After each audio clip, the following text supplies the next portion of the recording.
Welcome back to Crux Stationalis.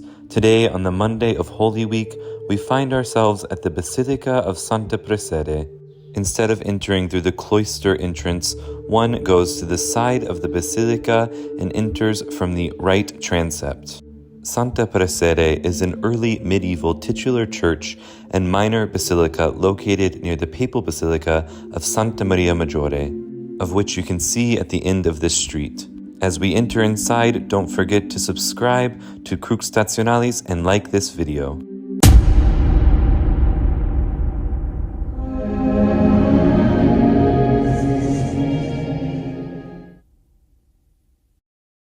The basilica is dedicated to the 2nd century Saint Praxedes, who with her sister Pudenziana was said to have provided comfort and care to Christians persecuted in the Roman Empire, Saint Peter, the first pope, being among them. The church incorporates mosaic decoration that mark it among the oldest churches in Rome.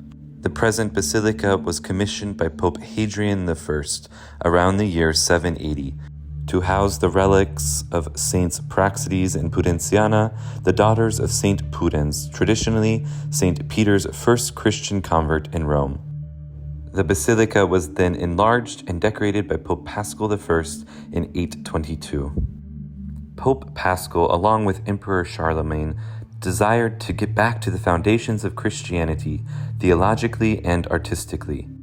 Paschal thus began two linked ambitious programs: the recovery of martyrs' bones from the Catacombs of Rome and an almost unprecedented church-building campaign.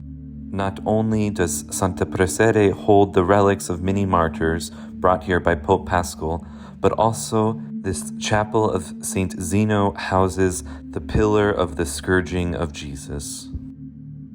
Built by Pope St. Paschal I in honor of his mother Theodora to serve as her mausoleum, the plan of the chapel imitates a cubiculum, or a small room in the catacombs. The entry for the Pope in the Liber Pontificalis describes how Pope Paschal established an indulgence of freeing a soul from purgatory for every 5 masses celebrated upon this altar. For this reason, the chapel was later dedicated to Santa Maria Liberatrix Nostra a Penis Inferi, Holy Mary, our liberator from the pains of hell. And it is called the Hortus Paradisi, the Garden of Paradise, presumably because of the splendor of its mosaics. In addition to the church preserving the relic of the flagellation pillar of Christ, the sacristy also houses 2 relics of our Lord, a small piece of the seamless garment and a small portion of the crown of thorns. This relic is by legend said to have been discovered in the early 4th century by Saint Helena, the mother of the Roman Emperor Constantine I, who at the age of 80 undertook a pilgrimage to the Holy Land, where she founded churches for Christian worship and rescued relics associated with the crucifixion of Jesus upon Calvary. In 1223, Cardinal Giovanni Colonna, as emissary to the Holy Land, was said to have obtained this artifact and brought it to Rome. In the apse mosaic, another commissioned by Pope Paschal, Jesus stands at the center, flanked by Saints Peter and Paul, who present the Saints Praxedes and Pudenziana to our Lord.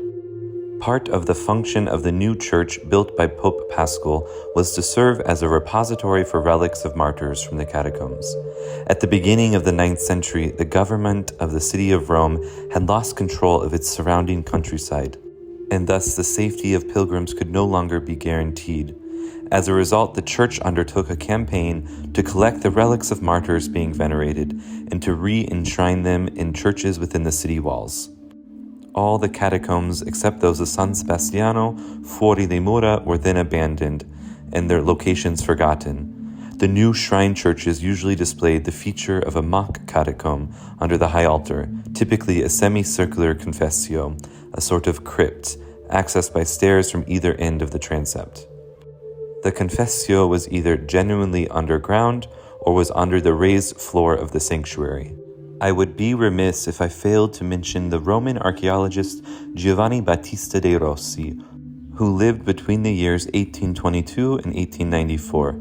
He was a leading expert on Christian catacombs, and through his rigorous research methods, was able to give scientific status to Christian archaeology and epigraphy, lifting them to the level of their classical counterparts.